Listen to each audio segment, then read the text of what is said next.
Bienvenue dans la Minute Info sur Africa 2040. Gabon.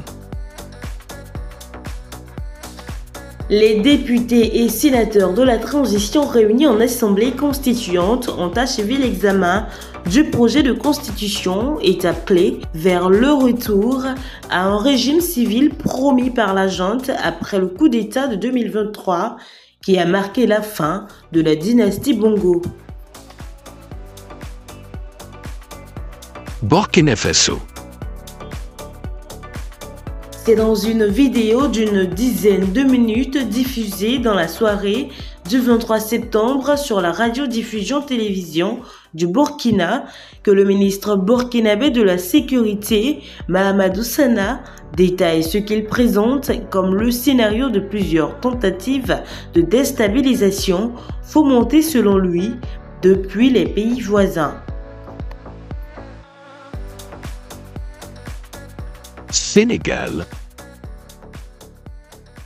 Le gouvernement d'Ousmane Sonko partagera devant la presse à Dakar les conclusions du travail de diagnostic approfondi demandé par le président Bassirou Diomaye Faye après son investiture en avril.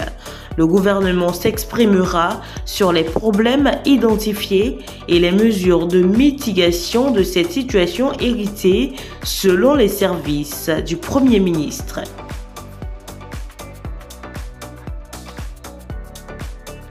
Afrique du Sud. La Banque centrale d'Afrique du Sud a abaissé ce 19 septembre son principal taux d'intérêt de 0,25 points à 8%, retrouvant le niveau de 2021 sur fond de poursuite du ralentissement de l'inflation, a annoncé son gouverneur. Une mesure qui rejoint celle de nombreuses nations ayant commencé à réduire leur taux d'intérêt qu'elles avaient augmenté dans un contexte d'accélération de l'inflation dans la foulée de la pandémie de Covid-19 et de l'invasion russe en Ukraine. Côte d'Ivoire. Alassane Ouattara a personnellement convoqué le 30 septembre prochain les coordonnateurs régionaux de son parti, le Rassemblement des Eaux-Fouettistes pour la démocratie et la paix, RHDP, dont la grande majorité gère des portefeuilles ministériels.